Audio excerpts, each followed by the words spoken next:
Good morning. Welcome to Retro Joy Princess. I am Alice and Troy, and we're back. So first Sunday morning stream in a while, so it might be a little bumpy as I get my groove back.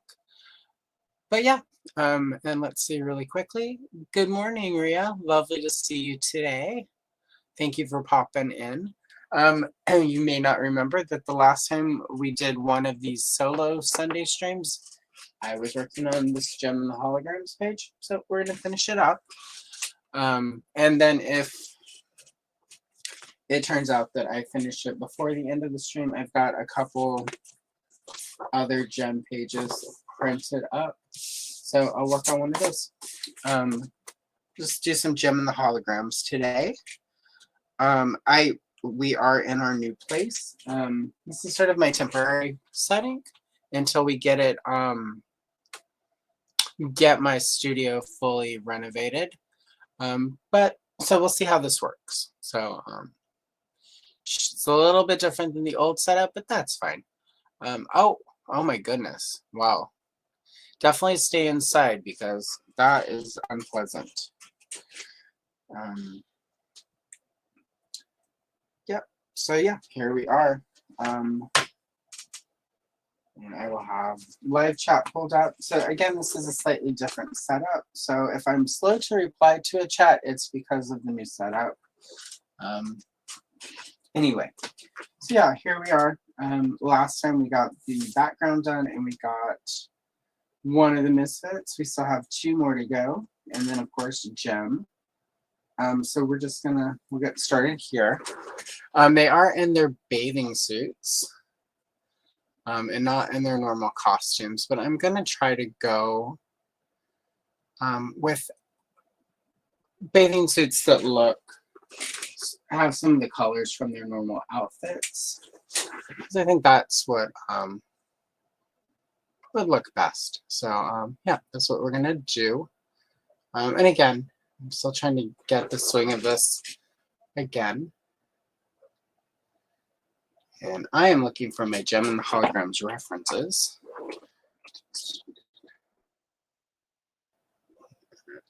There we go. Perfect. All right. Excellent. All right. So we're going to do a Stormer next. And for that, I'm going to go. Normally when I go do Stormer, I do a hot pink and obviously black. So we're going to keep that motif going because that's sort of her outfit. And since Gem is in hot pink, we're going to do most of the bathing suit in black, and then the stripe will be the hot pink. So, and we'll just get started. I've still not found the box that has all of my tools in it, so there are a few sort of janky things that I'll be using today. Like this old extender instead of the nicer ones I have, because I'm not sure where that box is. Well, I think I know where it is, but I just have to move 6 other boxes to get to that one. But we'll get there. Not going to be doing any moves anytime in the immediate or near future, so I'm not rushing it as much as I might have otherwise to unpack, because I've got time. So we're getting settled in pretty good. The cats are loving it because we're no longer in that dinky apartment. 3 cats in a small apartment with 2 humans, not advisable. And now we have this nicely sized house, and they have plenty of room to run around.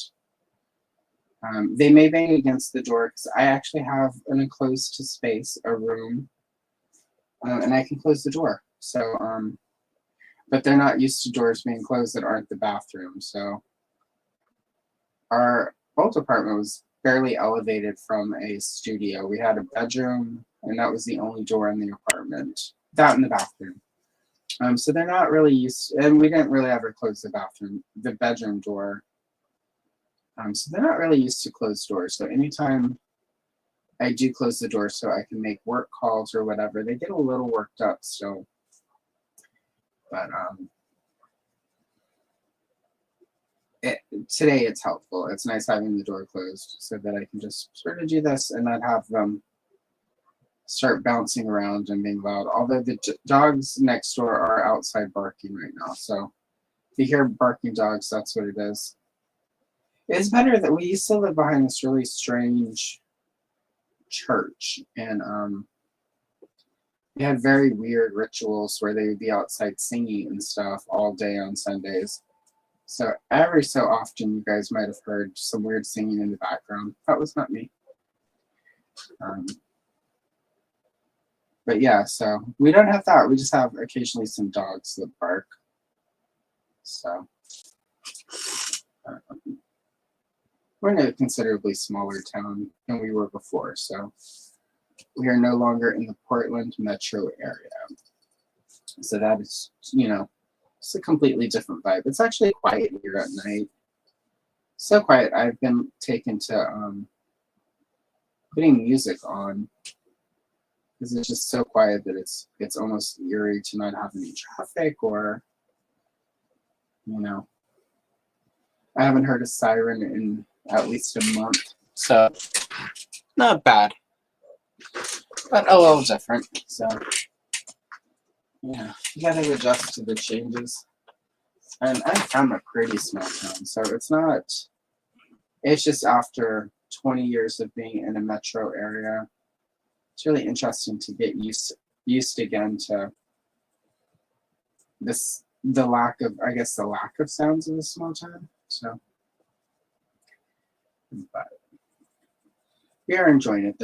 So far there are far more benefits to being where we're at than, and plus, you know, your own house, much better than renting an apartment every time. So yeah, we're pretty, so far so good. But yeah, so I'm just using some process red to sort of flesh out the bolt across her outfit.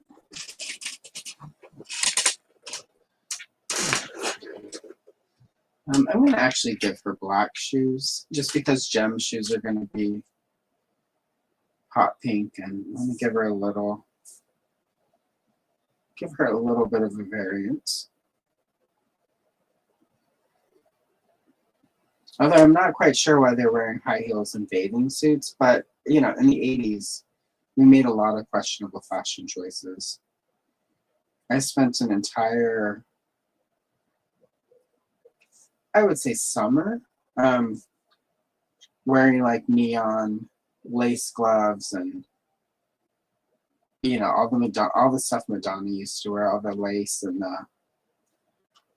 the hand gloves that were like, you know, those lace hand gloves. I still have some of those somewhere. I should wear one of those for one of these gem streams. I got some of the 80s lace gloves. See if I can find the neon yellow one. I did a 1980s themed dance party about 10 years ago and bought a bunch of 80s stuff. And so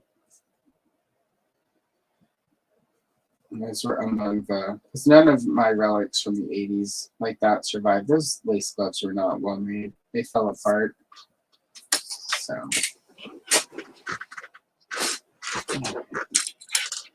and then for her lip, I'm going to use the processed rad. Let's put that in there. She does have.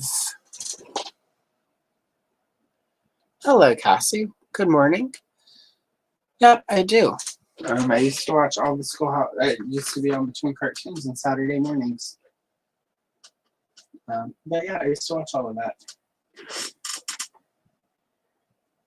And now her hair, her flower in her hair is orange, so I'm just gonna go in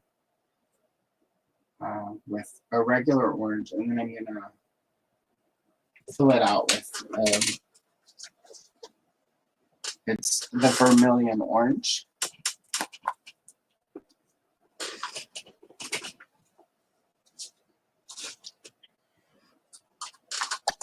My sharpener. I have not found any of my electric sharpeners yet. Well, again, they're probably in the same box with some of my lights as well, but I have all the lights I actually need for the filming over here. I don't have all my lights for when I do. I don't know if you caught any of the live stream with Corey last night for Make Shape Create. I do not have all of my, like, I guess, face cameras, the lights for the, you know, like when my face is on, which is fine. It was a little dark, but it didn't quite, it doesn't actually, I don't think, matter whenever I'm not doing the coloring thing. I see lots of light for this. So. Excellent. Yeah. Well, if you can do it, do it. There's nothing wrong with being creative. I heartily encourage everyone to be as creative as they can. And I'm going to go in with Poppy Red. Just add a little red to some of the flower. And just to give it a little depth.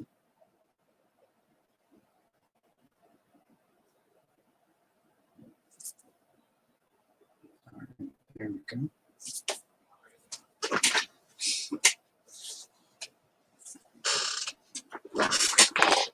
And for eye makeup, she has like a green, so I'm just going to do chartreuse in the beginning. And then after I finish the skin, I will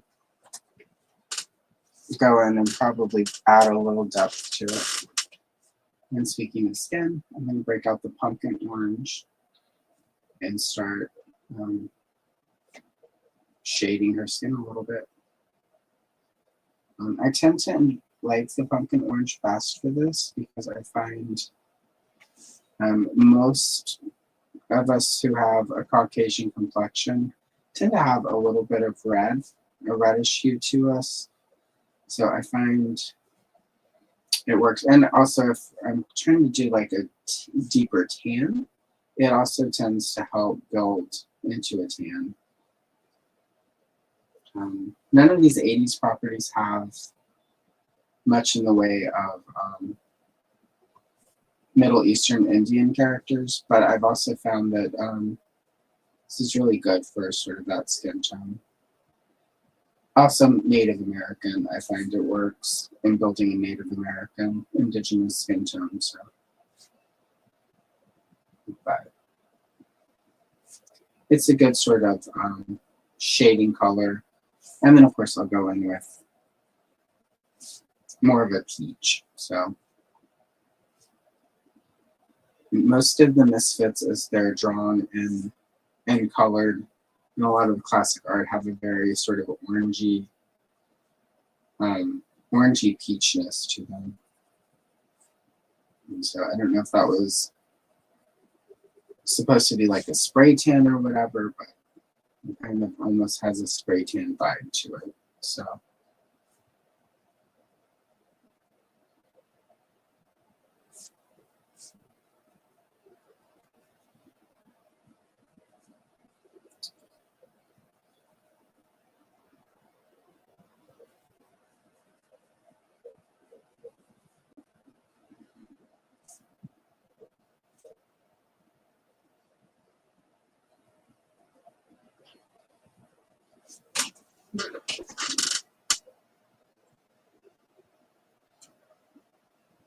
and just again, sort of shadowy, some of the angles of her face.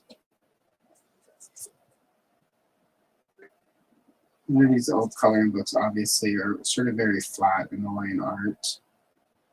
And this is one of the ways I have found that helps. Just kind of bring the pictures out a little bit more and give them some depth.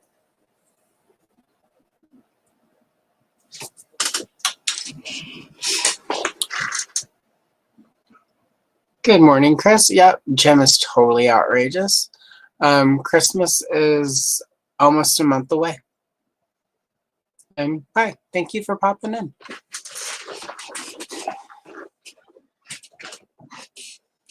All right. So I'm going to go ahead and just finish the skin tone. I'm next going to use Deco Peach.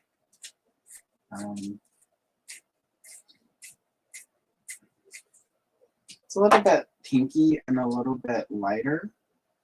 But I went pretty dark with over here. So I'm going to try to, I want them to each have sort of a slightly different, you know, I don't want them to all be the exact same skin tone because that's not very realistic.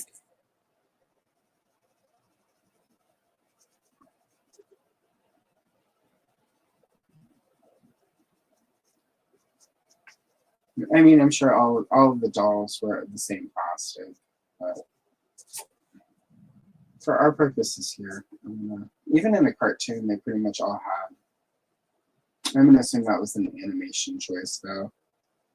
It's probably quicker just to have those sort of ones, you know, one color of peach for all of the skin tones of the Caucasians. So. But I'm going to try to vary it up a little bit just so that they're all distinct and look different.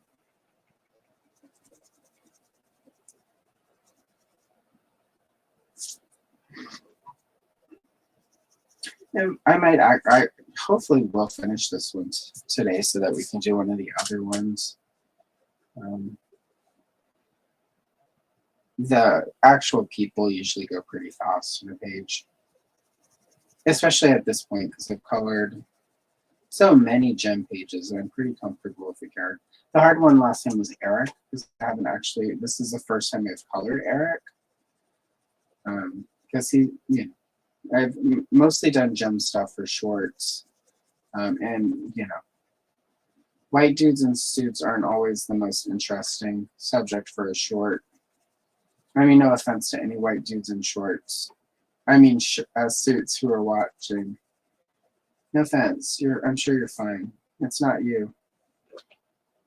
Not all white guys in suits, but not particularly interesting for what I do. So.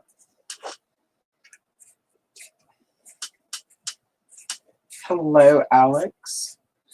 So just heads up for everyone who is here. So I'm trying to keep an eye on chat over here, but I also have you over on the computer where I can lean over and do this. Hello. So if there's a delay in me seeing it, it's because I haven't looked over yet. Once I get more stuff unpacked in more order here, I'm going to do a sort of office tour. YouTube keeps suggesting that I do a video of a collection tour, which I'm not, because we're still renovating my actual space. I'm not going to display the full collection because that's a lot to put up, and then, well, and there's not enough room in this room for that. But that's a lot to unpack and repack and move, even if it's, you know, from here to the new room. But I am going to set some stuff up just so that I have to have, you know, obviously I have a problem with all of my collection and all the collecting I do. So I have to have something set up to feel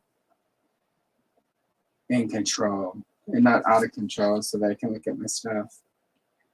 But once I get everything sort of set up and I'll do like a quick, you know, like mini collection tour.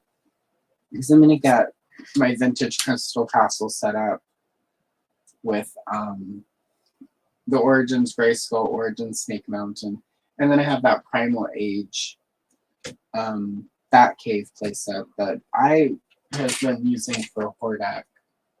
So let me get all that set up and some of the figures, and you know, we'll do a fun little room tour. I didn't do one in the old place just because if you turn the camera too far, it was literally like our kitchen and a living room and very recognizable spaces where like a stalker could find us. So not so much now. So, and if you've never had a stalker, I don't recommend it. So it makes you extra cautious in the future. But yeah, so we'll do a mini until the big thing is set up tour. And then once all of that is set up and I can display everything, we'll do the big tour. I mean, because I've got Star Wars stuff going that I've, from 1978 when you could first buy Star Wars stuff. Almost the entire Power of the Force. I don't have most of the vehicles anymore. I gave a lot of those away when I moved from the South, just because space. But I've got all the figures, so. And yeah, I finally have like all of my Strawberry Shortcake collection, so I can start working on that again so that I can finish it off. So it'll be fun to do my vintage Strawberry Shortcake stuff. And good morning, Andrew. Roxy cannot read good at all. That was such a funny episode. It was a very 80s episode. Like, Roxy can't really read so good. I was, during the move, I accidentally stumbled upon, on YouTube, somebody has uploaded a few of the old after-school specials. And there are a few of the, like critique videos where it's like people critique, I mean, basically it's just, sort of making fun of them. But I forgot about the one that Callista Flockhart was in with her, it was the eating disorder video. And I forgot she had done that. And it was, I remember when she was on Ally McBeal, always sort of, like, oh my God, she's got to have an eating disorder. And then I watched, like somebody was doing a breakdown and they showed clips of the episode of her. And I'm like, oh my God, she was the girl in that episode. No wonder I always thought she had an eating disorder. That one was weird though, because like, she had bulimia and, like I don't want to get too graphic because it is Sunday morning and I haven't had enough coffee yet. But, there's a specific trait when you have bulimia, and as somebody who's recovering bulimic, I can tell you there is a part of it. And I will say I was never, ever, ever inclined to put it in mason jars and store it in my closet. Like,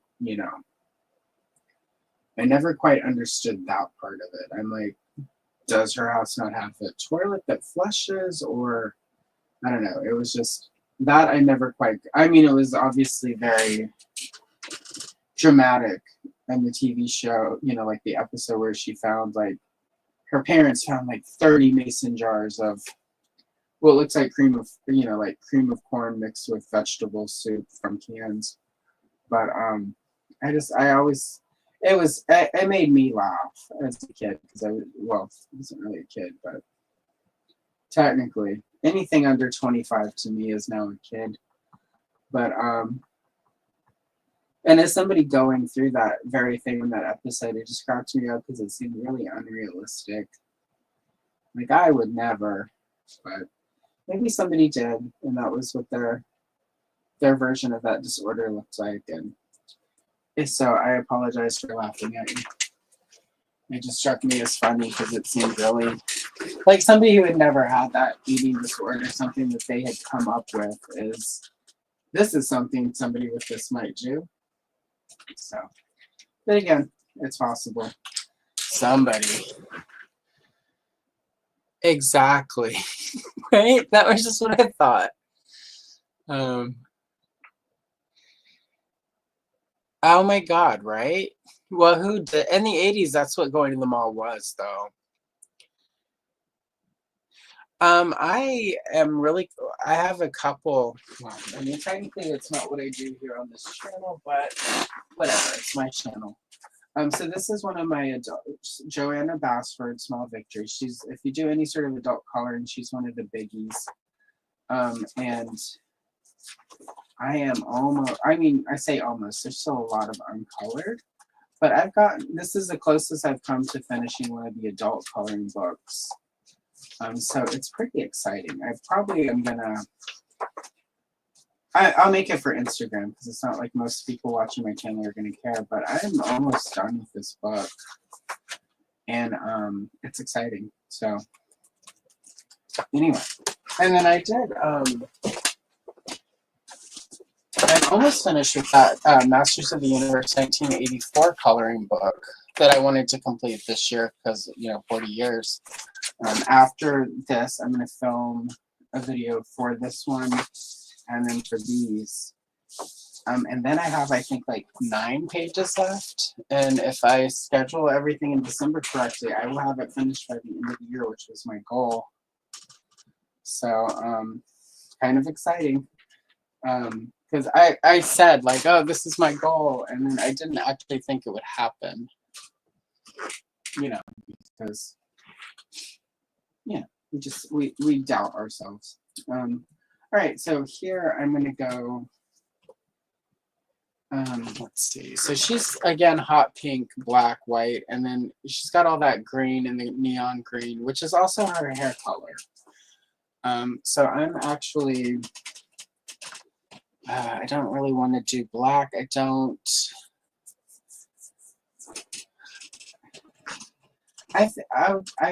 actually, let's do that. I'm going to do the green, and then that way it'll look like her sort of hair is just part of the bathing suit or whatever. So we'll do that. And I have a yellow chartreuse that I put as part of her hair that'll be different from the bathing suit. So I think if I do it right, it'll have sort of an effective look, but it won't actually just completely blend.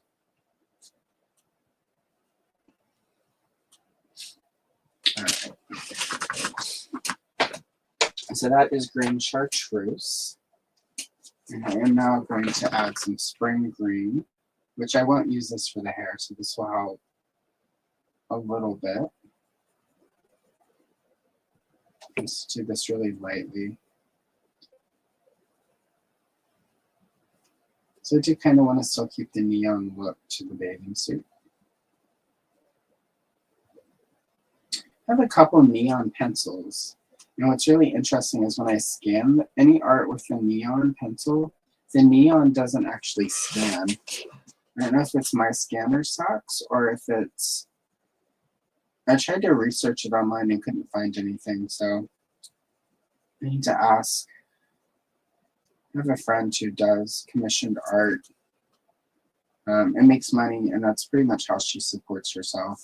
So I'm going to ask her if she has any clue why that is.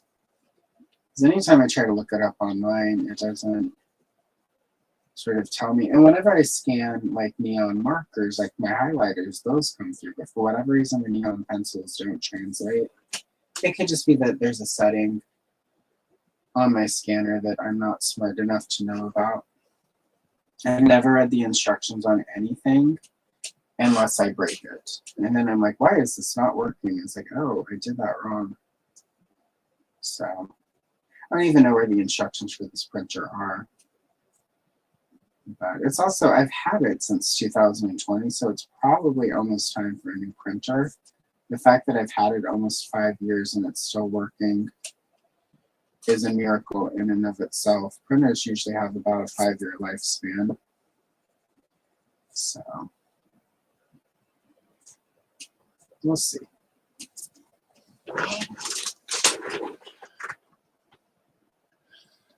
All right, here we go. That looks pretty good, I think.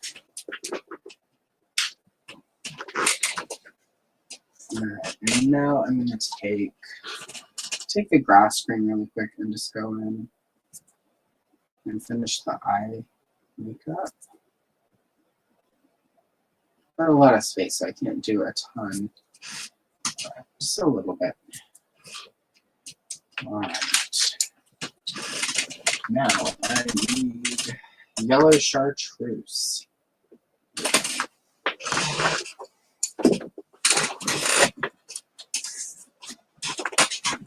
And of course, I just dropped the pencil. All right.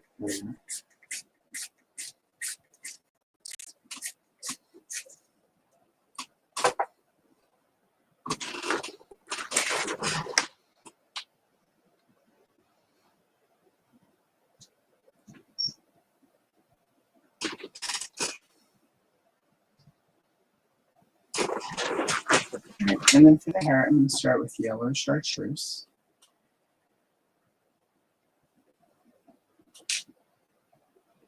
Which is, you know, sort of a greenish yellow, but it's a good basis for her hair color.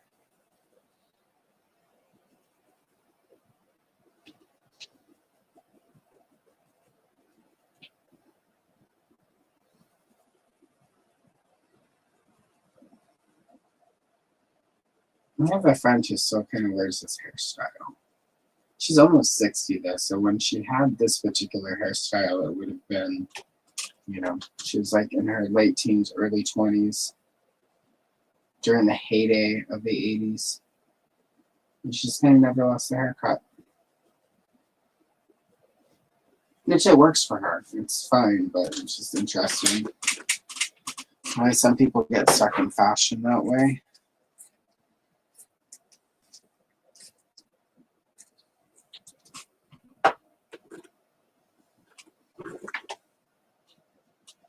And I'm just going to go with the green chartreuse. That add a little bit to it.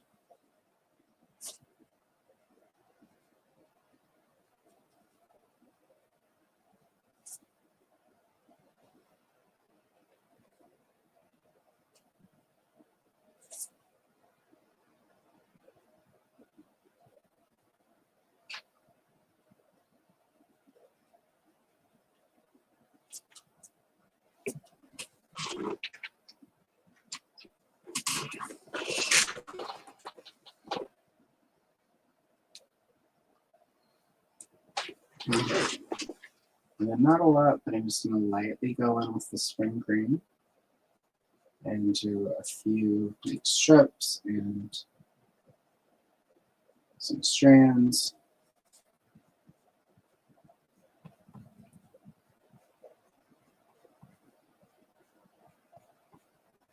Just to help so that it doesn't all sort of run together.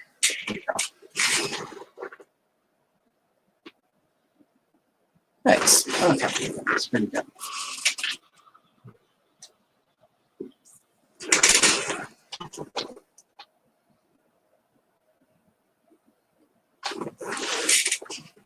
And I'm going to go back on the bathing suit and just add a little bit of grass green.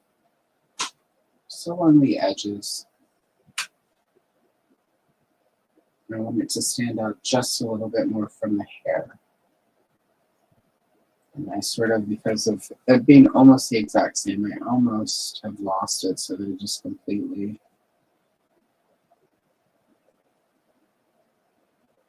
never like just a little bit.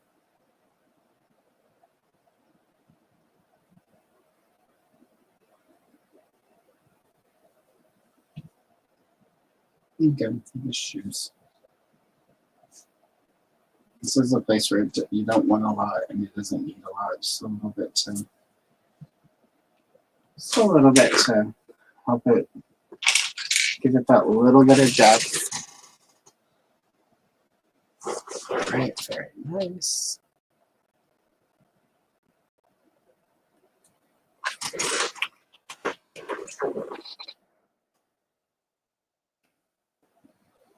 And then, all right, so I'm going to do her skin tone. And again, she tends to be a little bit more orange than the others.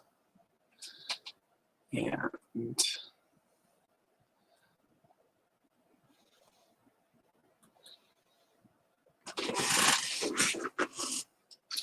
so I'm going to actually use sort of a vermilion orange here instead of that pumpkin. And do it really lightly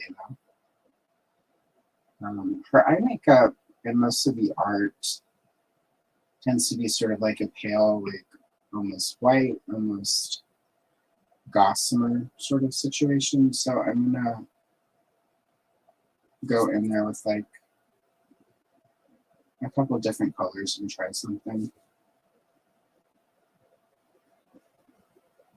But first, I'm gonna get the skin before I worry about the eyes. But I'm not gonna put any extra color in there.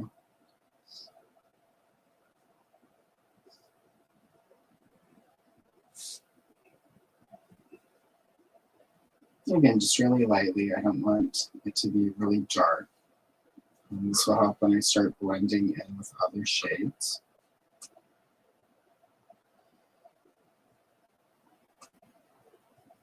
And kind of just sort of like, again, shading like around the edges, anywhere where there would sort of be like a darker because of less light or,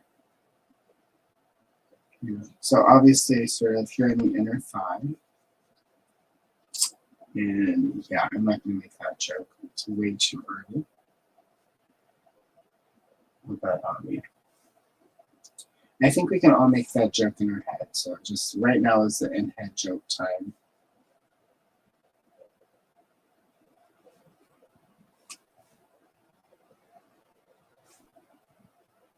There we go. There's the shading.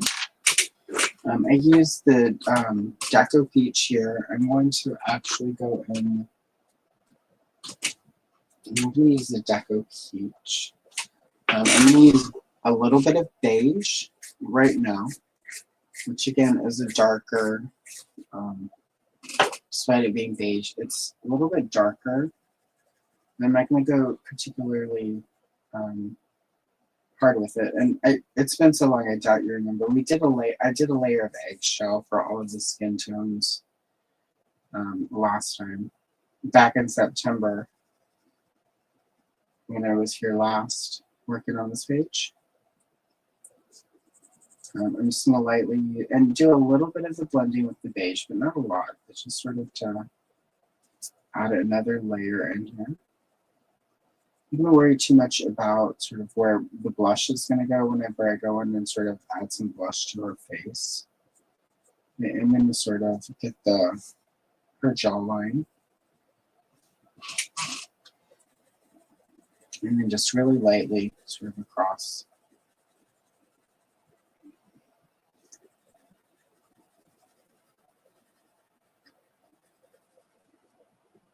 I didn't, I thought about it, and then I didn't. I almost put stockings on them because that would be very in line with the heels, but I decided we'd just go bare leg because it does actually show a page or two earlier in this in the coloring book this is from. They're actually in the pool. So I guess they just get out of the pool and put their heels immediately on. But I'm going to assume that even, I don't remember anyone in the 80s actually swimming in pantyhose or stockings. So, could be wrong. Somebody might remember. My mom always swam in her pantyhose. And if your mom did, I hope she, was in the Olympics because it takes a lot of strength. Not that I've ever fallen into a pool of pantyhose or anything, but yeah.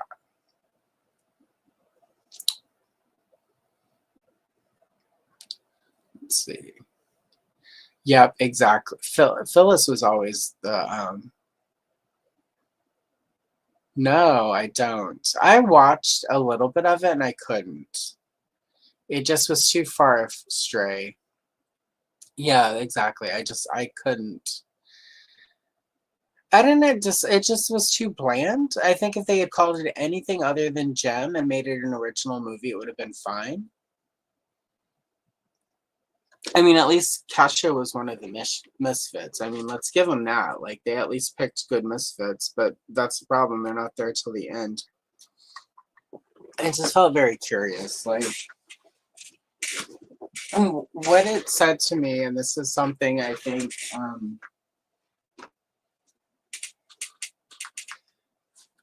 and this is sort of one of my critiques of the G.I. Joe movie from a few years back, the Channing Tatum ones. It felt like whoever sort of wrote that movie and whoever was in charge of it was embarrassed that it came from an 80s cartoon and were doing everything they could to notch up the material and make it, like more relevant. But Gem, to me, and feel free to disagree with me. You'll be wrong, but feel free to disagree. But to me, Gem doesn't need to be elevated. Gem needed to be set in the 1980s. It needed to be, obviously, like age it up. You don't want it to be, You know, Gem is very PG in the 80s. Like, let's make a PG-13 Gem and the Holograms. But it needs to be set in the 80s because what makes Gem special is that it's the 80s-ness of it. Like, for those of us who, you know, just were fascinated and loved Gem back when it was, you know, like, in the 80s, what we loved about it was that it was so, I mean, like, you know, like, of the moment for us. Again, we were kids. We didn't realize that. But, you know, if you look at, like, Poison and Twisted Sister and, you know, a lot of the, you know, Cyndi Lauper, Madonna, like, a lot of the fashions that Gem and the Holograms had did mirror sort of what was going on in music at the time. So I think they tried to make it to, you know, whoever wrote that script, I feel like was embarrassed by the source material and was trying to make it fancier. And it's like, you need to set Gem in the 80s, and it needs to have sort of that 80s vibe to it. Like, we don't need to, you know, like, nobody gains from you, like, trying to smarten Gem and the Holograms up. Because that's not what the material is. Like, it's like when you watch those videos and somebody's like, we're taking a can of SpaghettiOs and we're going to make it fancy. It's like, well, then what's the point? Like, just make some spaghetti. Like, the whole point of spaghetti, you know, it's like when people are like, let's make McDonald's healthy. It's like, no. That's not why we go to McDonald's. We don't go to McDonald's for health food. We go to McDonald's because we've had a shit day and we need 20 chicken nuggets, you know, or a fillet of fish, or, you know, the McRib, or whatever it is we're going there to get. It's because we need that for the comfort of it. Like, I don't know. It's just weird to me when people want to elevate. It's like they're embarrassed by it. And it's like, you don't need to be embarrassed by the Gem and the Holograms. It's like, we loved it for a reason, and it's cool that we still love it for this reason. And stop trying to make fetch happen. It's not what we want. So, anyway, that's my take on it. If that Gem and the Holograms movie they released had been called anything else and not used Gem and the Hologram names and just been what it was, I think it would have done a lot better. It's just you can't move so far away from the source material that it comes across as unrecognizable to your core audience. And that's kind of what they did. Like, it didn't match. And I think that's sort of the problem with, you know, like, yeah, I mean, it's like the reason, like, you know, like when the Scooby-Doo movie, the first one came out, the reason it was enjoyable was it was such a spot on. Even those Brady Bunch movies that parodied sort of to a degree the Brady Bunch were still really faithful to the actual content. You know, the old Brady Bunch show was really specific, and the movie carried that over, and they just lampooned it. It was satire. But at the same time, like, they didn't do it in such a terrible way that, like, it felt like they were insulting it. It was very, very loving satire. And I think when movies miss the point, that there's a reason people like this, you know, like the original thing, and there is still an audience for the original thing. You have to find that balance of, like, drawing in the new audience who's not familiar with it, but also delivering something that is going to keep the original fan base intact. I think too many people, as you know, like with the Gem movie, my whole take is that, yeah, they were embarrassed, but there was also this thought, well, like, it didn't have the hugest fan base. It's sort of a cult thing. So we don't really need them. We need it to hit big. So let's make it bigger than that so it'll go big. But then it doesn't, because when the fan base isn't, you know, like, excited and isn't invested, then it's not going to go anywhere. You need that fan base. So that's my hot take. Feel free to disagree, but I think that's why Gem failed to deliver, was because it was too far afield from what most of us who remember Gem wanted. And because we were, you know, like, who are the adults taking the teen audience to see that Gem movie? It's the original fan base. You know, they don't want to go see it. They're not going to take their kids to see it. Their kids can't get into Gem. So, but, you know, what do I know? What do I know?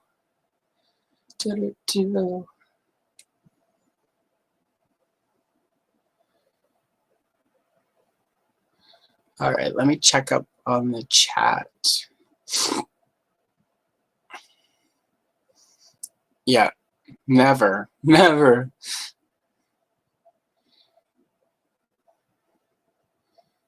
Oh my goodness.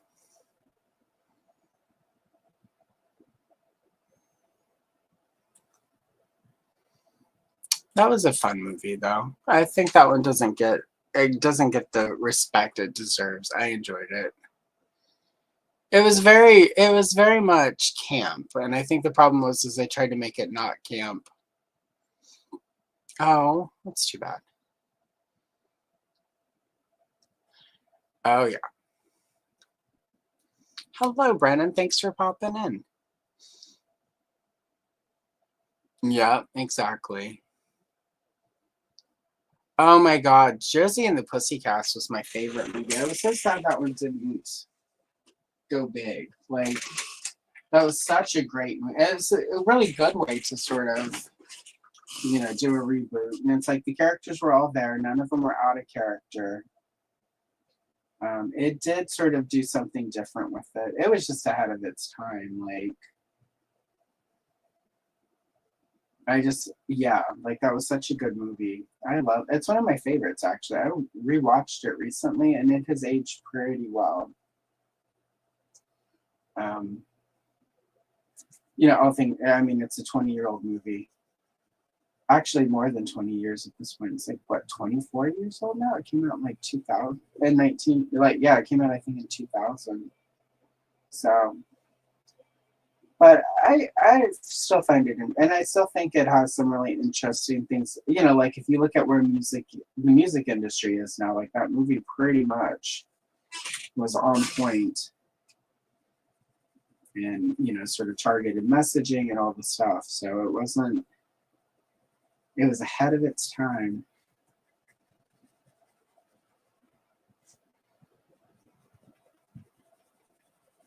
I still like when people say stuff. I still say, if I could go back in time, I would meet Snoopy. It was to me when I saw that at the theater. I laughed so hard at that. And then she's like, "I love that you think that's possible." And du jour, like, I don't know. Again, it was just, in my opinion, it was a masterpiece that a lot of people missed out on, and it's too bad because it's such a good movie. Really smart. Like, you just don't often see. And it's too bad because that was a phase where we got, you know, like the first Charlie's Angels movie they did with Cameron Diaz and Drew Barrymore and Lucille was really like pretty clever. And again, it was like they weren't sort of shitting on the original thing. You know, there was some definite tongue-in-cheek side-eye at it, but at the same time, there was quite a bit of respect for the original content. I hate that we say that now. The original TV show, like, there was just a lot of love for it. And I think that's why it works. Like, they sort of acknowledge that there's something a little cheesy and a little off, you know, about the original thing. But they also are just like, you know, they take the things that worked about the original thing and really just made it its own situation. So, I don't know. I liked that one quite a bit. And then, you know, like, and then you get terrible things. So, oh, yay, it sounds like our neighbor is leaf blowing his driveway. Which is, their driveway is pretty long and goes the length of our house. So, but he's old, he can't go forever. So.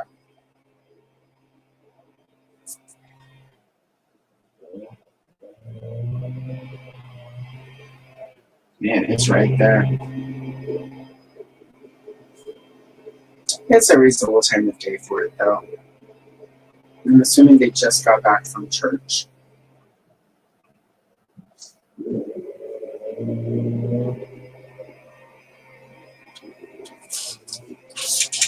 Oh,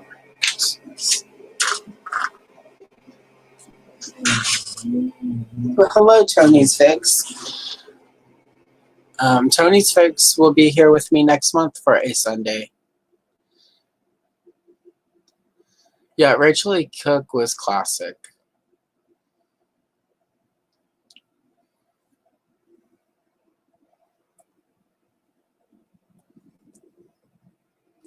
Oh yeah, they were trying to show Jem off, and the page before, a few pages, they tried to splash Jem whenever she jumps in the water, and then it's Showtime Synergy. So Synergy makes a hologram where she's covered in seaweed, and so because she's covered in seaweed and splashing around, the owner of the hotel resort that they're at tells them they have to leave the pool.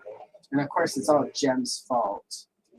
Because if they hadn't been trying to splash her and show her up, they wouldn't have gotten yelled at or had the seaweed illusion.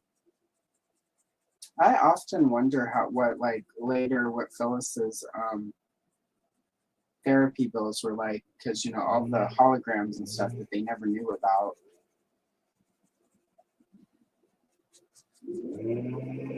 So I'm gonna assume she had to because essentially Jem basically gaslit them for all those years. I don't know what you're talking about. Seaweed? That's not what happened. Oh my gosh, Phyllis.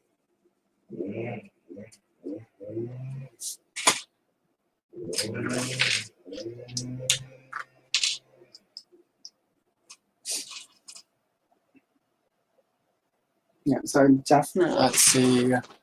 We're almost to an hour, so I'm definitely going to be finishing this page. So we'll do another one after this is done. Total bullies. Yeah. So yeah, I'm getting back in the swing of things with streaming. Next Sunday, there's still some ambiguity. So if Sunday, the goal is to stream, and if so, it'll just be a solo stream with me doing some Masters of the Universe 84, so I can finish that book. But I do have Andrew from Gatie's Toy, who's in the chat, who'll be joining me, and Tony from Tony's Figs will be here for a Sunday stream. And then once I get everything figured out, obviously Chris Plastic from Shiny Plastic People will be popping in soon. So we're just gonna ease back into it. I took a, I'm gonna do a Sunday stream for I think all of our. No, I did the one with Eldor Master Versatile Toy Hunter, but otherwise that was the only one I did in October. So we're just gonna ease back into it. I haven't scheduled it because it's not a done deal, but depending on how Thanksgiving goes, I might jump on for a little bit and do color a page or something, or work on a page on stream on Thanksgiving. I may need to escape the kitchen.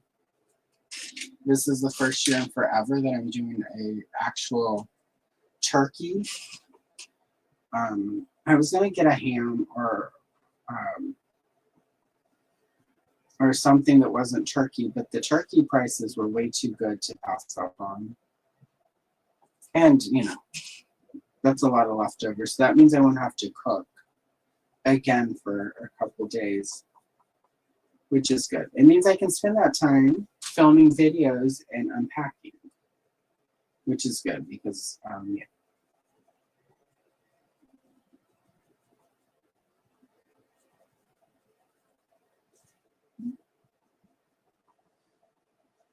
So what's interesting to me about Jem's hair is on the cartoon, it's just all pink.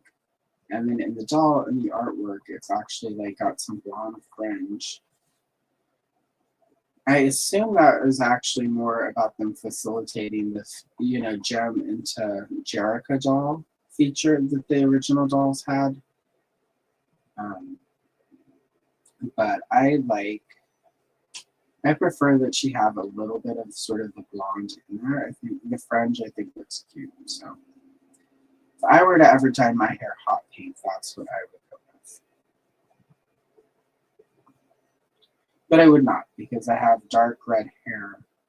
I would have to bleach it out till it was that horrible yellow blonde color, and then add color on top of it.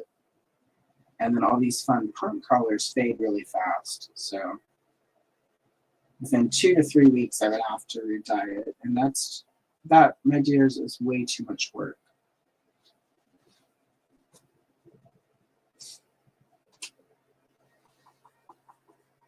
I've been tempted a few times over the last year or so just to start shaving my head and just wear wigs. So if I suddenly start showing up with a lot of different hairstyles, it means I finally pulled the trigger.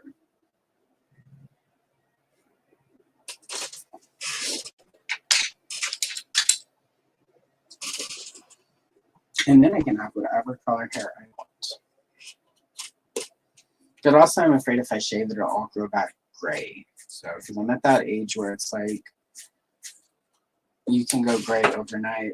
And my friend who shaved her head, she had some gray hair, but not a lot. But when she shaved her head, it just, the trauma of it made it all come back. I know that's not scientific, but we're going to go with it. When it grew back, it all came in gray. And I'm too young to have that much gray hair, so.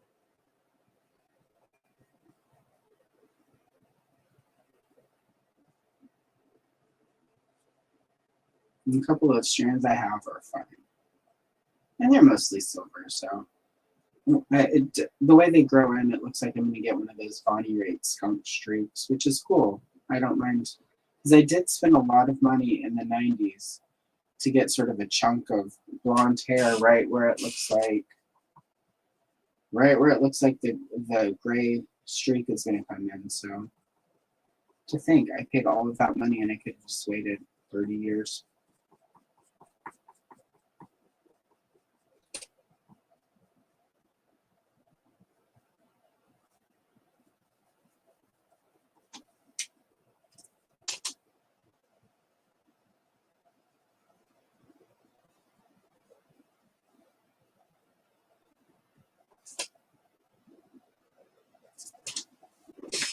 All right. I think the hair looks pretty good. Let's see.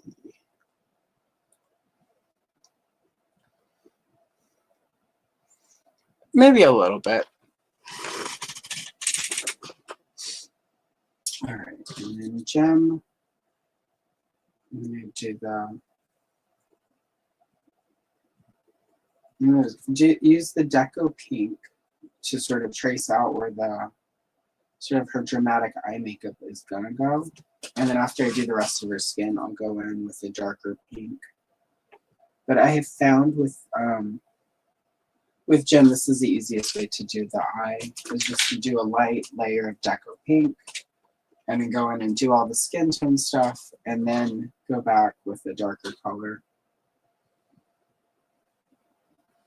And for Jem, I am going to use the pumpkin.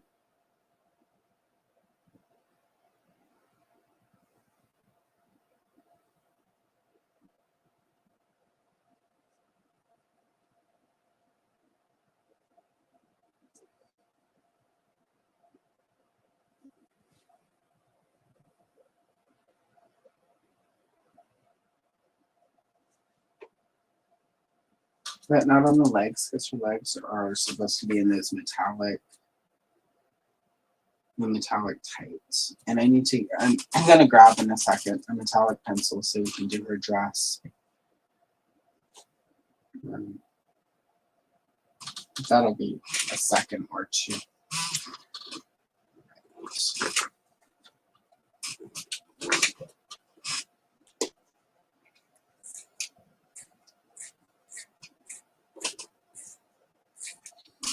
Alright, for the next layer of Gem's skin tone, I am going to use light peach. And again, I'm going to use that sort of the way I use the beige over here to sort of blend and sort of buff everything together that I've put down.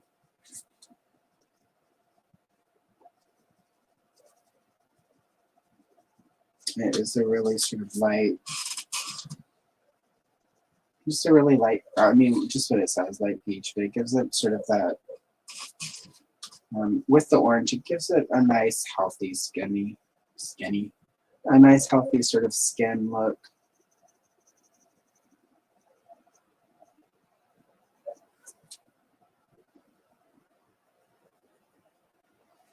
And sort of color around, but also blend sort of the edges of where the pink is going to go on her face.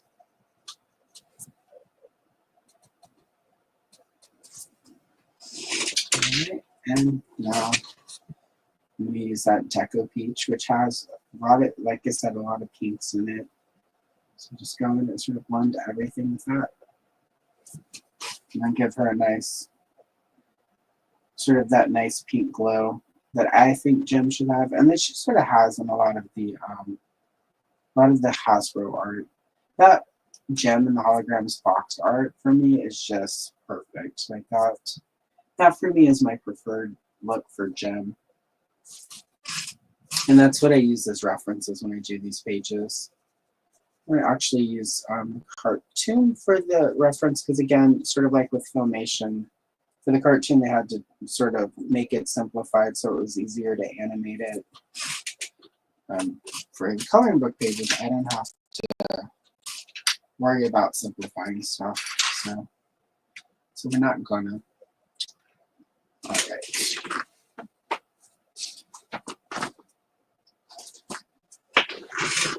We finish the blue in our belt. Get down a really light blue, and I'm just gonna go in with denim blue. And because again, this is sort of that holographic sticker stuff they used a lot in the 80s for toys. So I'm just going to kind of go in and put sort of spots over it. I'm not going to actually fill it in, just so that it helps sort of create that sparkly look.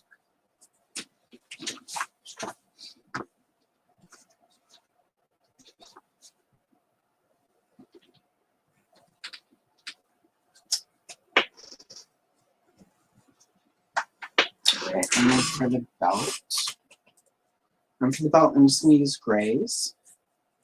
The silver pencil I have isn't particularly great about looking silver, so even the Prisma. I'm going to go in, and first I'm going to use this really light, warm gray. And she's that for the entire belt. Including the fringe. There was a lot of fringy stuff in the 80s. I had a friend who had like this pink t-shirt and the sleeves had been cut into fringe. It was not a look I thought looked very good on anyone, but we still wore it. I'm going to go in with this darker gray. It's almost black. And just go in and put a little texture down on the edges, because again, this belt was made out of like that foil. Put a little bit in here, and then we go in with this other lighter gray, and I'm going to start blending around, sort of blend it out a little bit, but I'm going to do it in circles so that I don't completely lose the little bits of texture I put in there with that darker gray. And that helps give it sort of that silver look without having to use a silver pencil, but never quite actually attains the silver look you want anyway.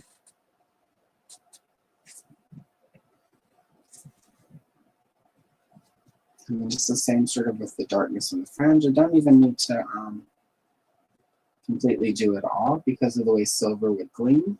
A little bit of it being darker or not quite finished helps add to that illusion. There we go. And now she has a silver belt. Exactly. Yeah, exactly. Like, you know, when I'm here by myself, it's even more all over the place. All right, so now I need to get my metallic pieces. which I forgot to get out. And now I need to remember where they are. So, pardon the sound of stuff getting moved around. Oh, here we go.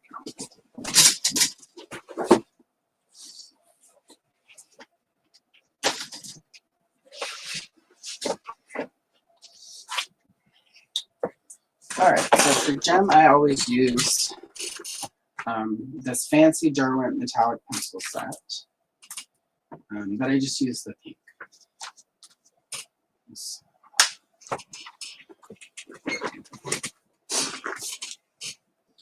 Alright, and before we do this, this is how, if you've ever watched the shorts, this is how I do the texture on this dress, which is supposed to be sort of shimmery, metallic, maybe leatherish. I can't ever tell what they actually intended it to be. Because the Hasbro art, it's very sort of almost holographic, like it's leather. But the actual fabric is more, it's like that shimmer material. So I have tried to, the way I do gem, I try to sort of find that happy medium area of shimmer material, but maybe it could be leather. So I do need a little bit more of this pink down there for that to work.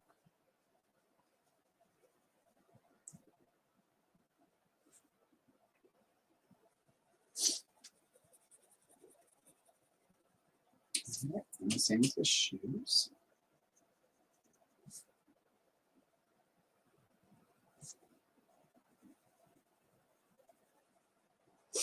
All right. I'm going to start though with the actual legs. And this is how I make sort of gem, sort of sparkly holographic stockings. I'll just go in with this metallic pink pencil. And sort of start the traditional way I would shade.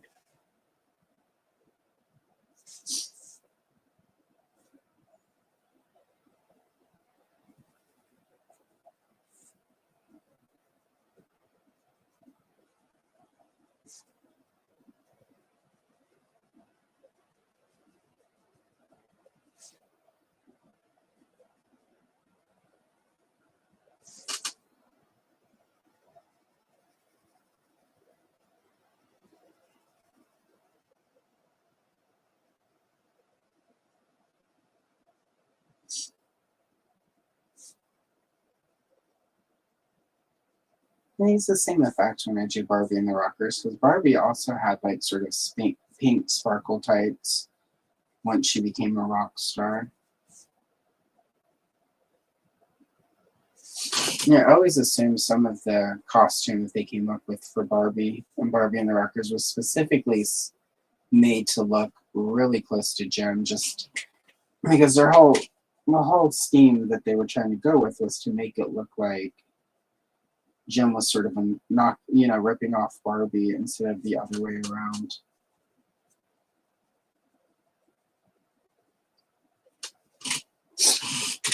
All right, there we go. One leg down. And then we'll just do the other.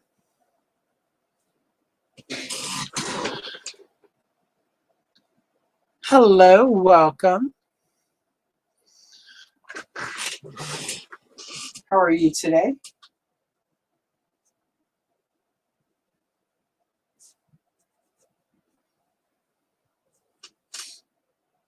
And again, just sort of going in.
And then I just go over the top a little bit with the Deco Pink. Not a lot, just a little bit. And try to stay sort of in the middle of it.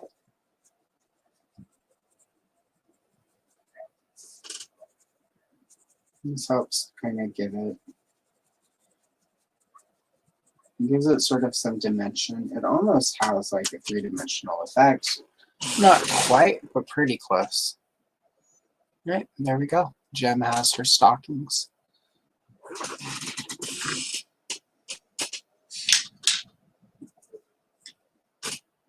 All right, and now let's do Jem's, finish up Jem's dress.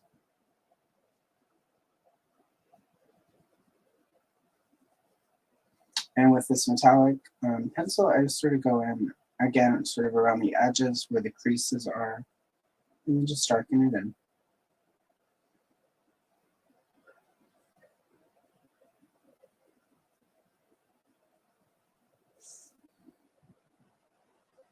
Again, I don't know if it's supposed to be leather or just sort of like a shimmery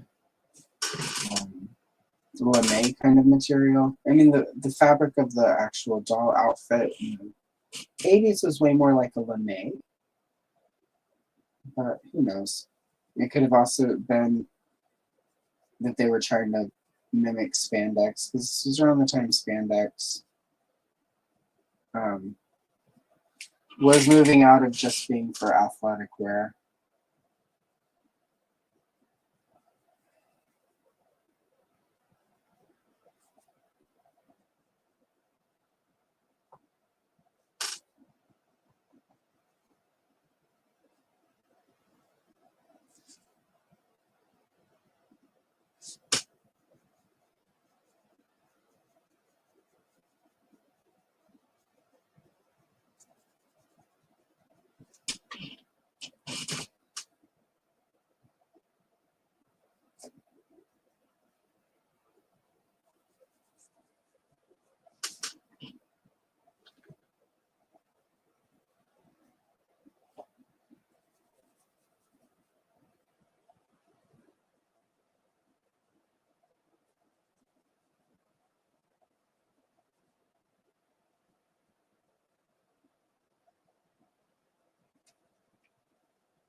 All right, there we go.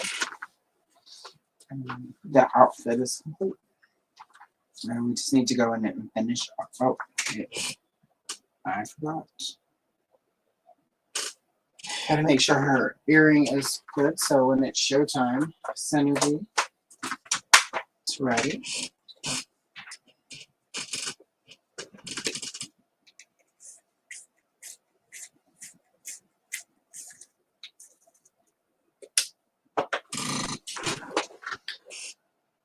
Ah, tasty cake. Okay, there you go. I was wondering, who doesn't love LL Cool J? Yeah, for sure. I will be pinging you this week about your show.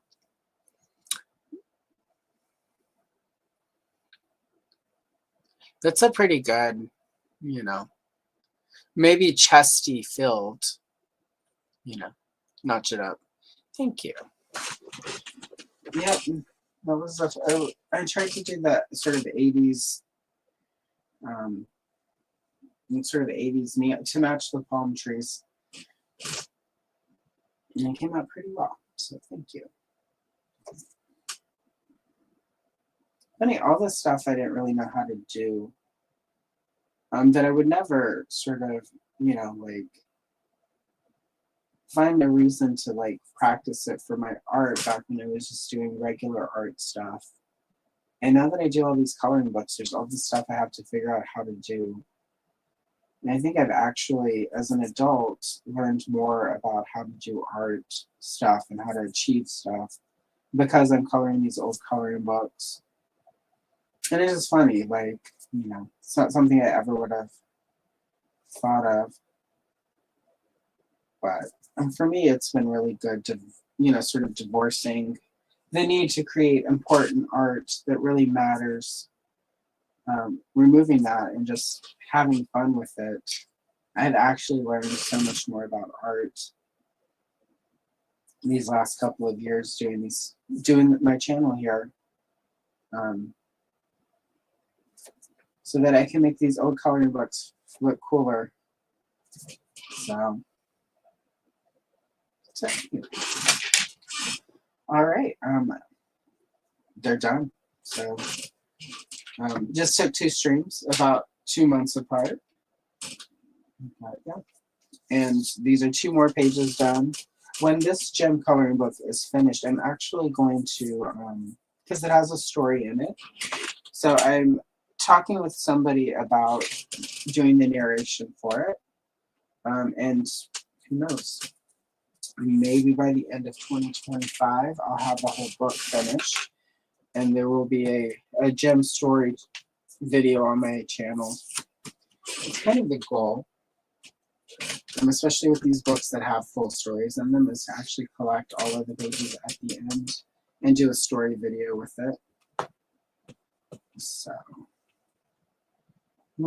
I'm pretty close with this gem coloring book. I've done a lot of the pages. So there we go. All right, they are done. Set them over here. All right, so I have, these are from back when, like, one of the times Gem came out on DVD. The company releasing them did basically some old clip art that they're like, look, free coloring pages. But I grabbed them because, hey, free coloring pages. So we've got 3 options. We just did sort of a gem, so I'm going to set the gem aside. But these are our options. Option A, option B. Does anyone have a preference? I'm kind of actually, I kind of want to do this one. We got some Rio action. We've got Jericho. We've got Gem, but not too much Gem. And some little hearts. So let's do this one. And I've got about 40 minutes left today. So I might actually, because this one is pretty simple, this one I can probably finish on stream today. So it's been a while since I've done two pages in a single stream. So let's do that.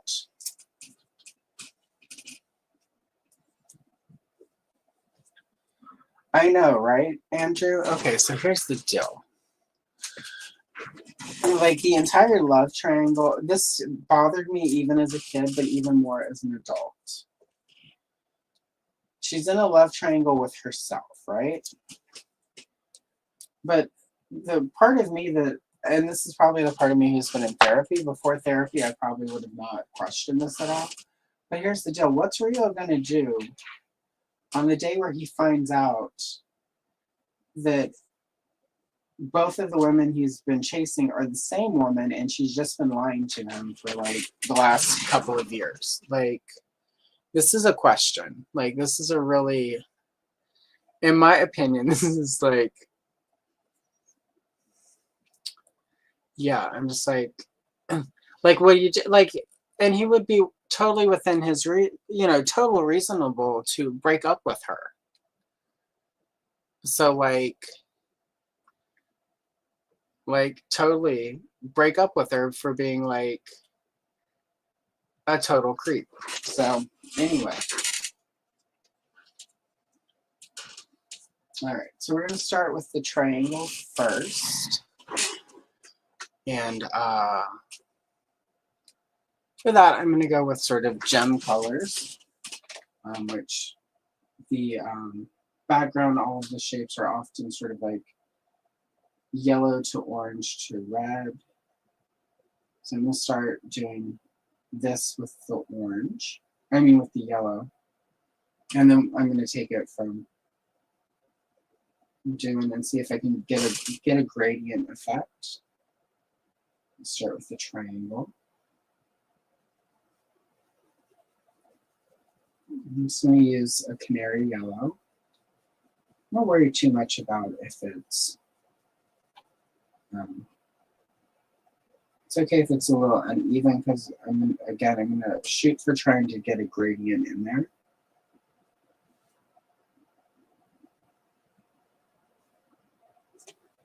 And I'm going to switch the colors out just a little bit. So I'm going to do this yellow, and then this second one, which technically should be here, I'm going to actually change the color right here. So we'll go there. I'm going to go with like probably turquoises.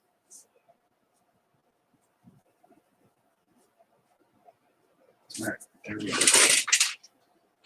All right. And now I'm going to start with the vermilion orange.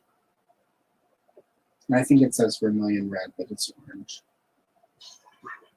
Or maybe it's even light vermilion. Let's double check.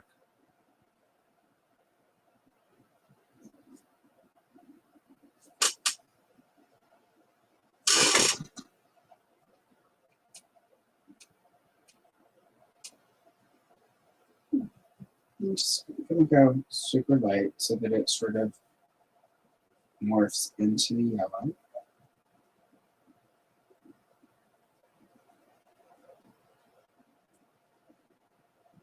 And this right here is just kind of all about the pressure that you're putting down on your pencil.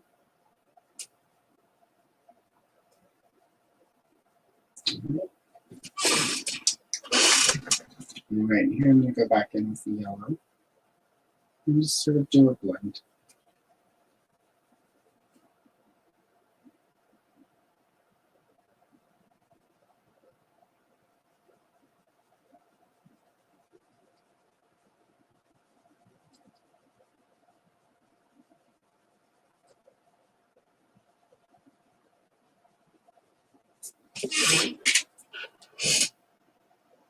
And go back in and do the same thing over here.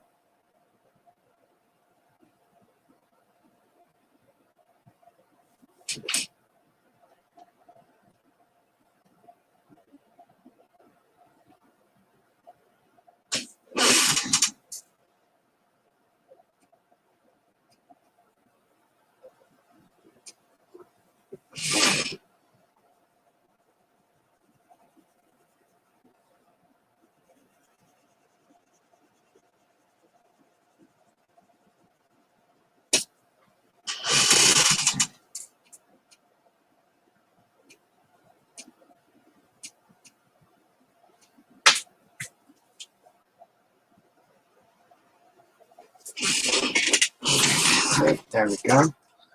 We've got the start of our pyramid. Hello, Oz. Welcome. Good morning. Yeah, exactly. Rio goes full Dark Phoenix or something.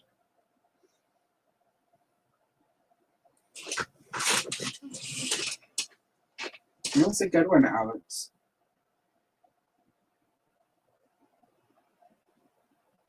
It's the first Clubhouse I've been able to jump on in a while, so I'm partial though to it being a good one.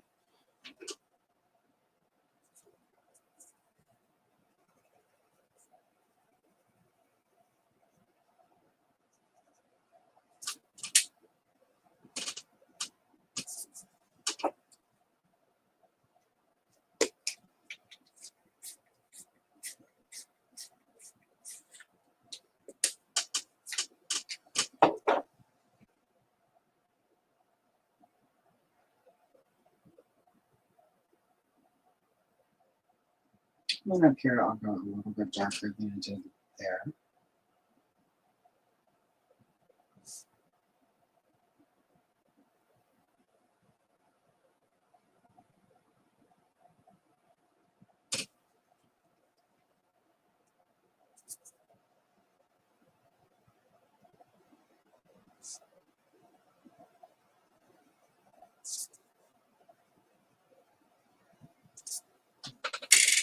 All right.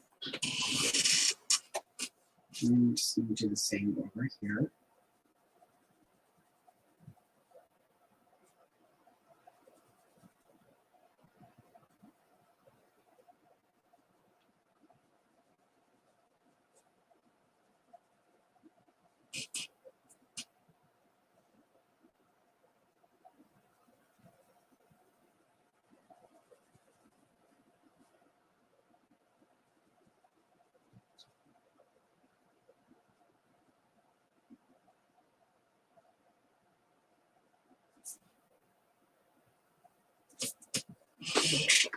And now, let's see, I need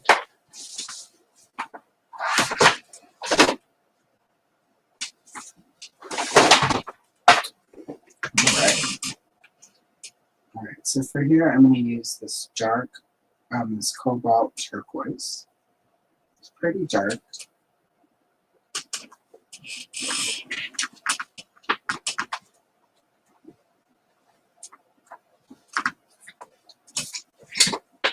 And then I'm going to go in on top of that with just a light turquoise. And then down here, I'm going to start with the light turquoise.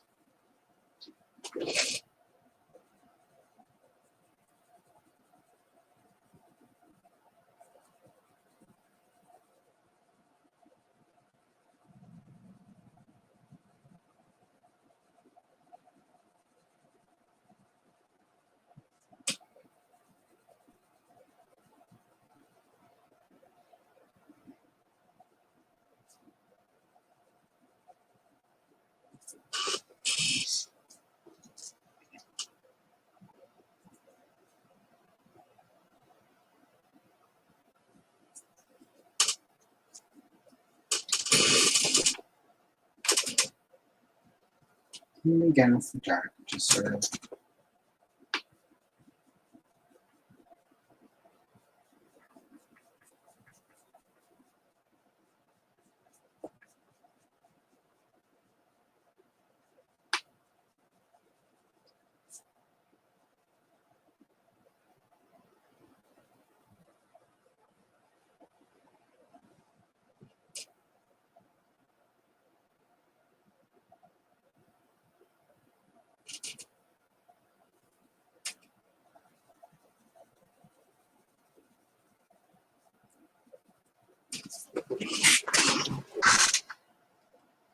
I've missed joining Clubhouse as well. But now that we're moved and I'm not having to try to film a month and a half worth of content, I will actually be able to jump on more often.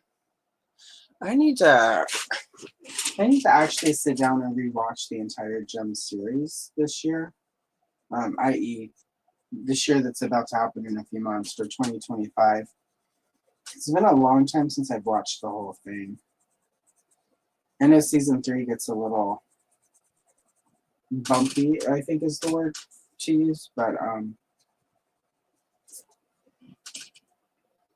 it's been long enough that I would like to retry it and, you know, finish it, because I think last time I stopped watching before season 3 and then watched season 3 much later, so I want to try to just do it all at once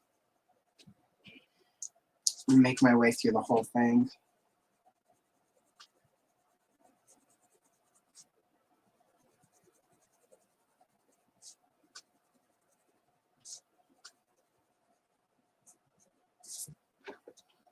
All right. All right. Oh, wait. This is part of the triangle as well. So let's do that. I was mistaken. I thought that was part of Rio's jacket, but his collar's not that out of control. So let's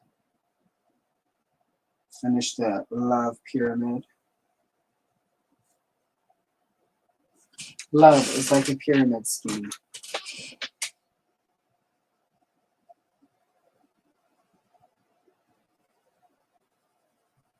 That could be a book title.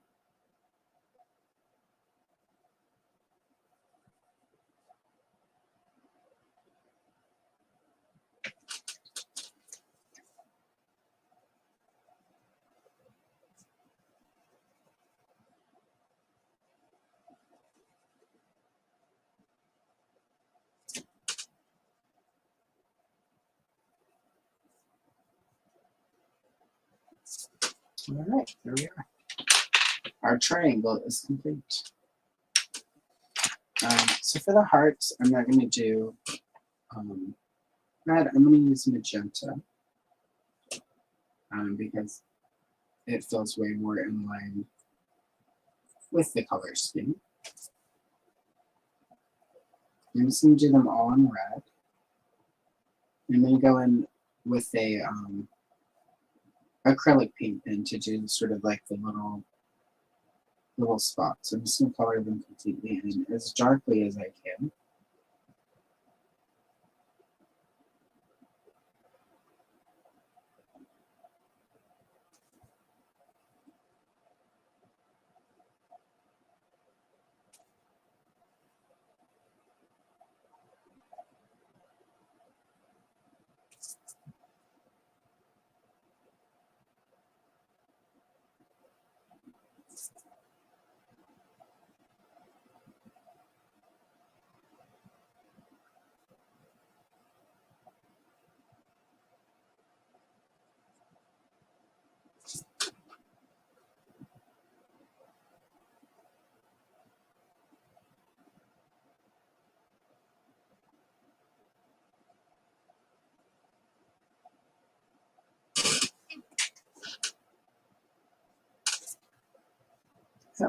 Yep, I like that color.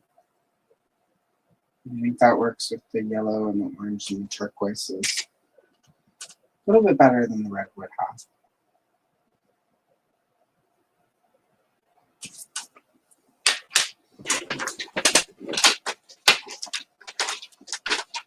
And then we'll go ahead and do the little spots and hearts.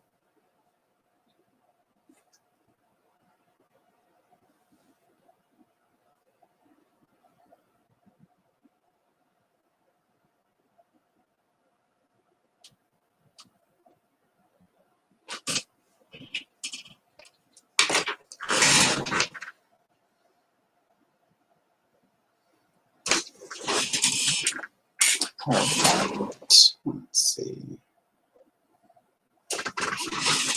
All right, so we'll do Rio now. And then Rio's jacket is purple and his hair is purple. So, and then his shirt is usually yellow. So I'm going to use the Parma Violet for his jacket.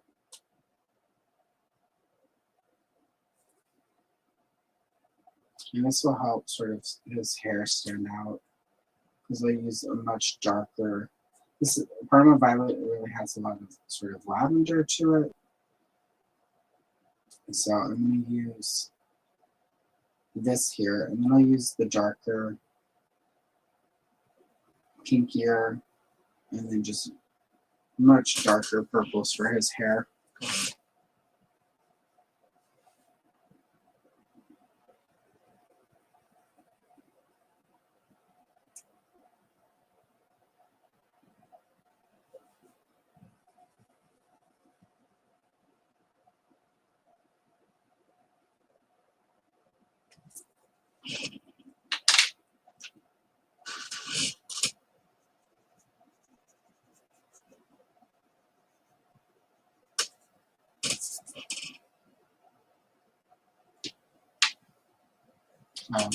And then for his hair.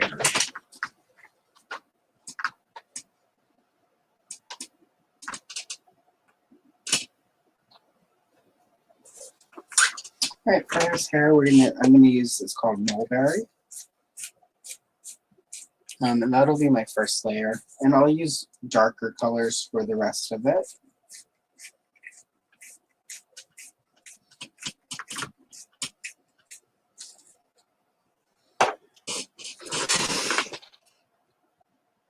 Thank you, Tony. Yeah, I spend a lot of money all the time on like pencil sets and trying new stuff, and I always end up defaulting to the Prismacolor.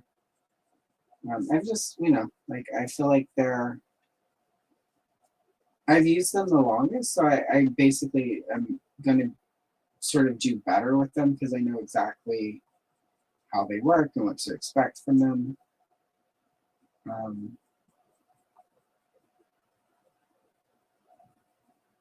But I've got more videos coming where I try different pencil sets. So this will be on the way. And there are a couple that I've quite enjoyed, and I'm going to try to use more. Just because, you know, like Prismacolor are good. They are my favorite. But they're also, you know, like other pencil sets that are fun to use. I try to go with the, is this pencil fun to use? And if the answer is yes, then it's cool. But if I don't have fun using it, then there's no point, no matter how expensive the set is. So, I'm just going to lay a flat layer of the mulberry down.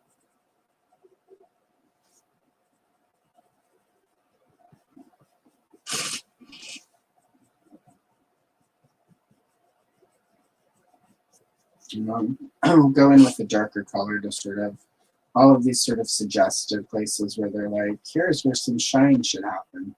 I'll go in and help create that with the darker colors.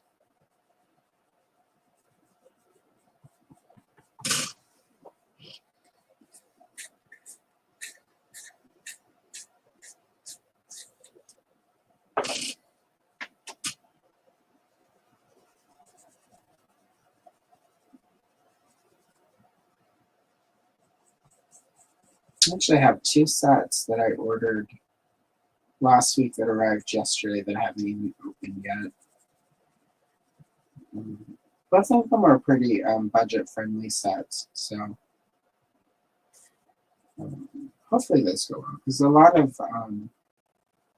the people have reached out to me, you know, for pencil recommendations through social media, mainly Instagram. Are often sort of looking for a budget set, and Prismacolors are great, but to get the full set, it can be spendy. It's like $150 to get the full set of them. And then if you build sets, you know, like it's cheaper in the moment because you're buying 12 to 24 or whatever. But over time, to build a full set, it can get expensive. So I try to be mindful of that. Part of the reason I've been doing videos where I try other sets is for those people, and it's fun. Like, I like trying out new things. Pencil-wise. I order the set. If I go to a restaurant and I find one thing I like, will order that every time I go. The last time we went to Applebee's, I'm still ordering the Chinese chicken salad. Even though, like, I've turned into that old lady where every time they bring it, I'm like, you know, this just is not as good as it used to be. And I don't know that it is or isn't, or it's just, I mean, it's Applebee's. How good can it actually be? And if you like Applebee's, don't come at me. I eat the McRib, so I obviously don't have high standards in cuisine.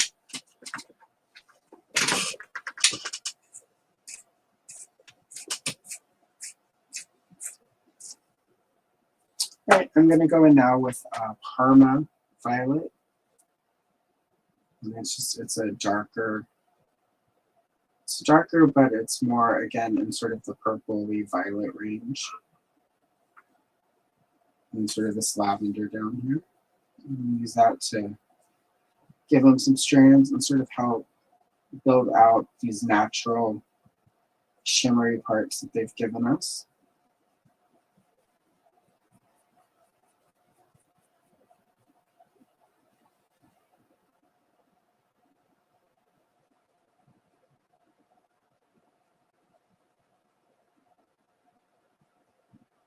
The actual Rio doll that I've seen, like the purple hair they have is not necessarily a great shade. It's a little too purple, but I'm sure they have their reasons.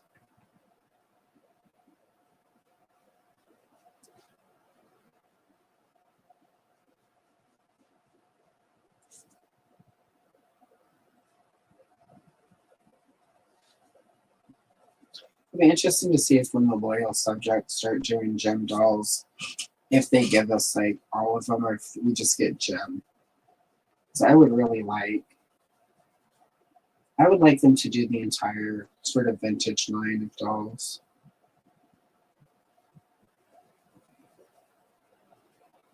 I mean, I'm still pretty happy with the quality of their Strawberry Shortcake and Rainbow Bright dolls. So hopefully they give us a couple more than just Gem. We get some Misfits, and we get the band, and we get Rio and Synergy. I'd be fine if they don't give us any of the Starlight Girls. Like, I don't know that we need orphans.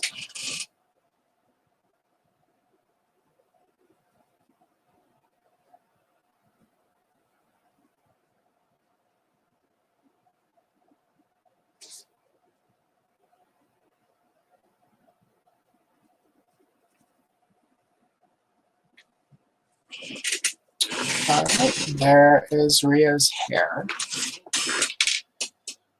Now let's do Rio's skin. So Rio is, I believe, supposed to be Hispanic, if I remember correctly. So I'm going to build his skin tone a little bit differently than I would Gem. I'm going to start, instead of Eggshell, which is what I usually start with, I'm going to start with Jasmine. Let's go in, again, sort of where the shadow is going to be eventually.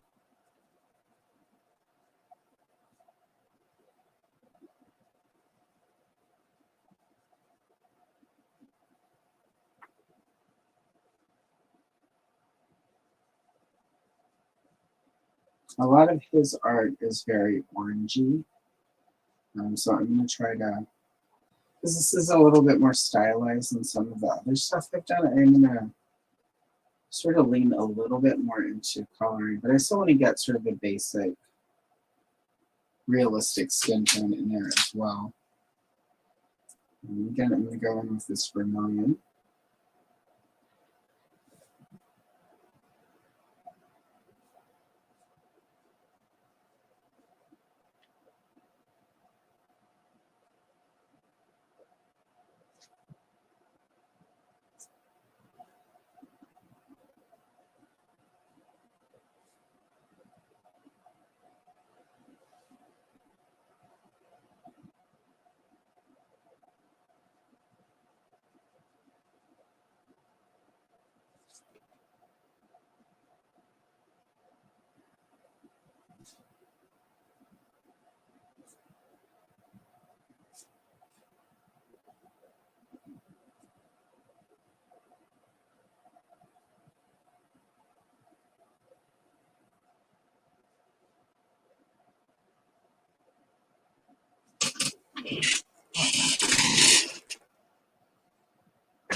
There we go.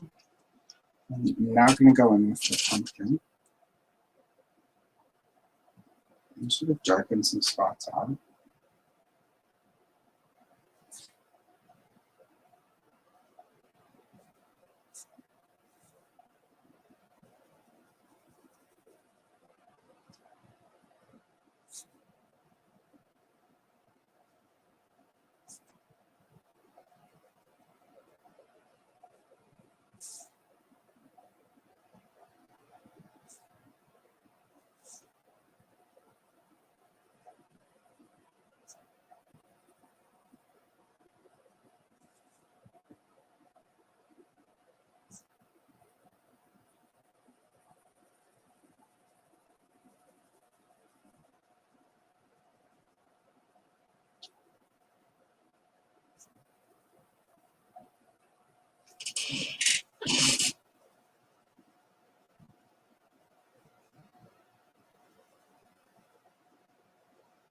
All right, there we go. And now, where is the beige?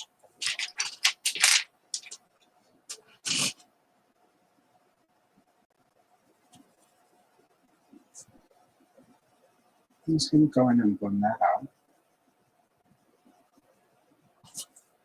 And hopefully not lose all of the orange. Because again, I do want it to be a little bit more arty. Necessarily, this doesn't necessarily need to look like lean toward realistic. This because it's obvious, like obviously it's art. Sort of an art composition can be a little bit more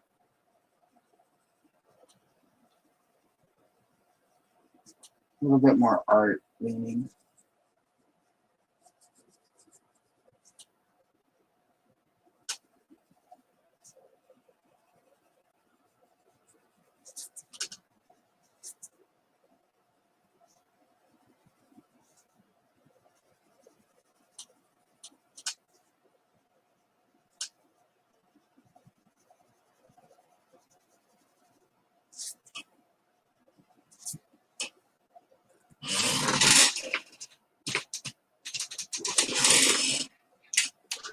And now that that's done, I'm actually just going to go back and add a little bit more of the orange.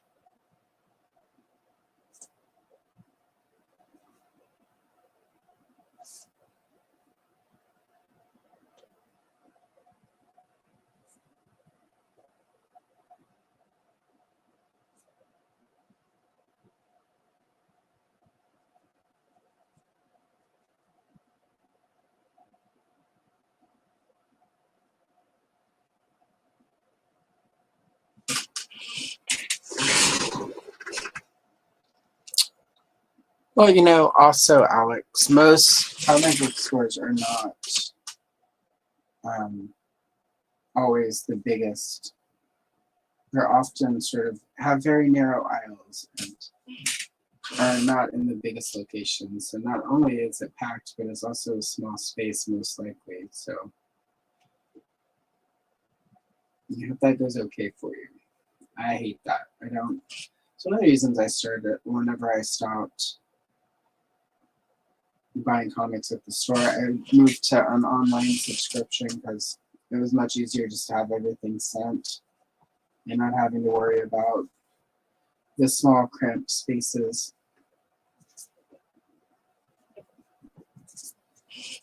Okay. Just a little bit more with the orange.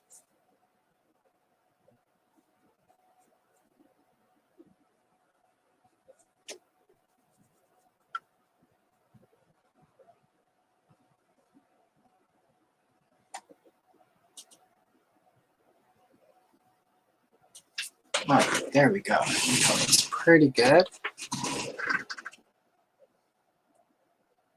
And it's a fairly decent representation of Rio. All right, so now we'll move to Jerica.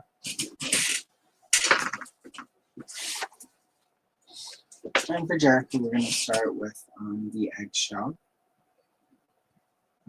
Jerica, I tend to do a lot more paler than I do gem, just another way to sort of differentiate them.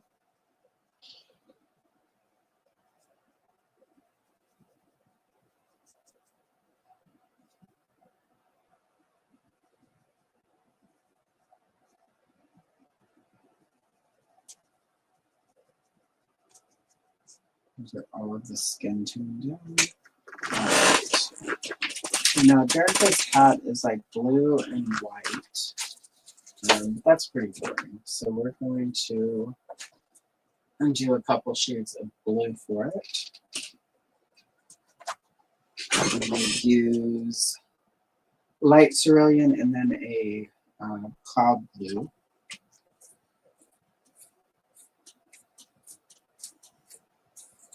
Good luck, Alex. Sure, it'll be fine.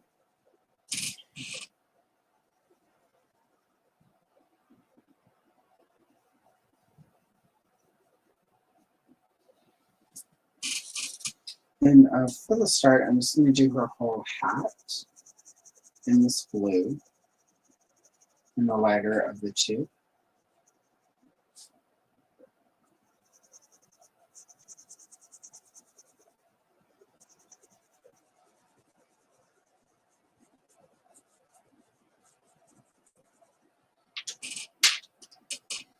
And then I'll go in with the darker blue, and that's all shaded out.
And now, where's that? Here we go. And now I'm going to go in with an even darker blue and just sort of do add another layer or two in there.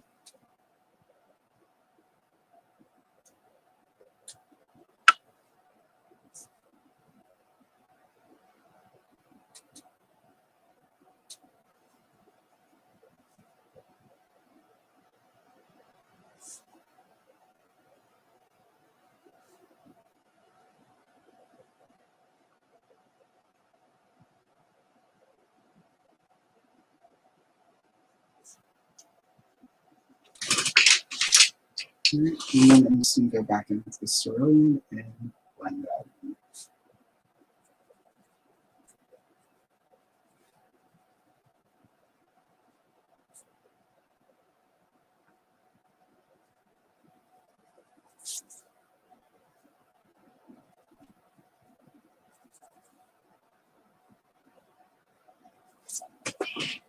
Okay, there we go. Jerica's hat. And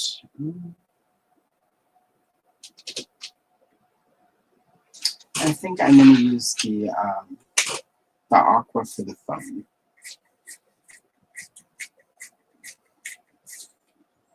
I think that'll work best.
There we go. Phone is done.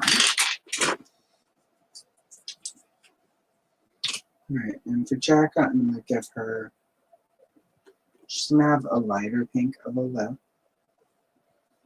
I'll start with that Deco pink. I'm going to go in and blush her cheeks.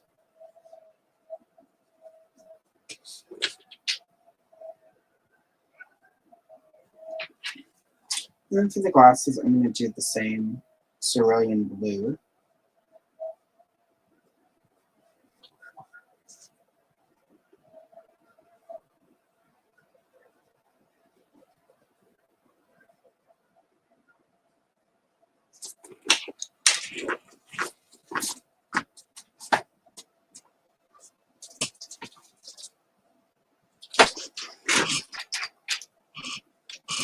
And then we use, for the glasses, even though it's all black, we go in with this silver pencil and sort of cover those up. Cover the lens. And we'll help make it look a little reflective.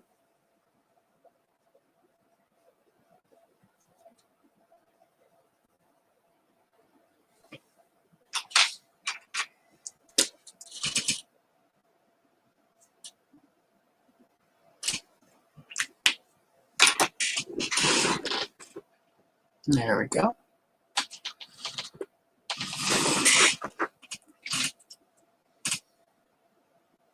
And very lightly for the left, use some Deco Pink.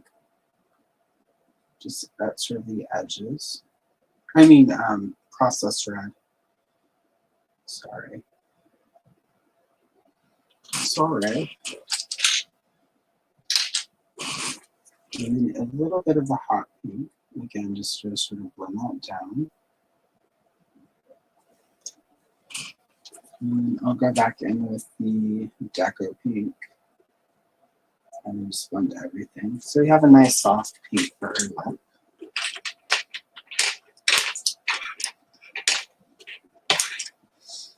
And then because I did a little extra orange in here, I'm going to actually use a little bit of this hot pink in Jerica's face. And I kind of want to, again, give it a little bit of a sort of arty thing. And sort of a deco, new wave thing that happened in the 80s, where it was taking the old Art Deco look and making everything neon. So do a little bit of that with her skin.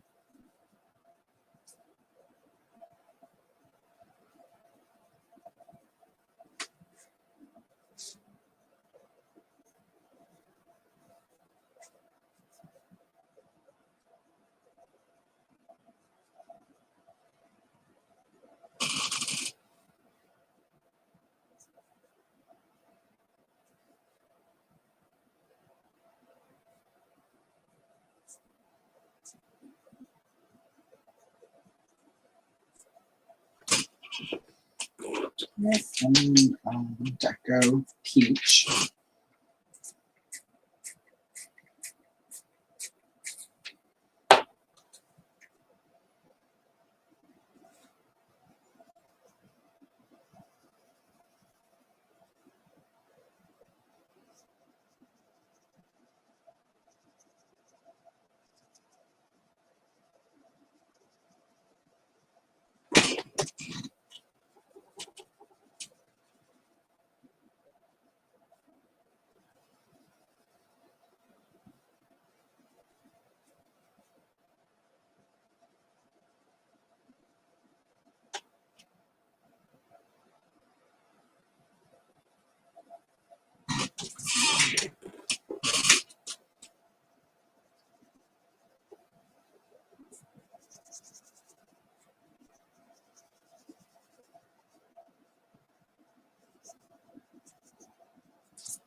Right, and I don't actually know. I lie. It's not quite done. Go back in with the pink. Just add a little bit more of the hot pink in there.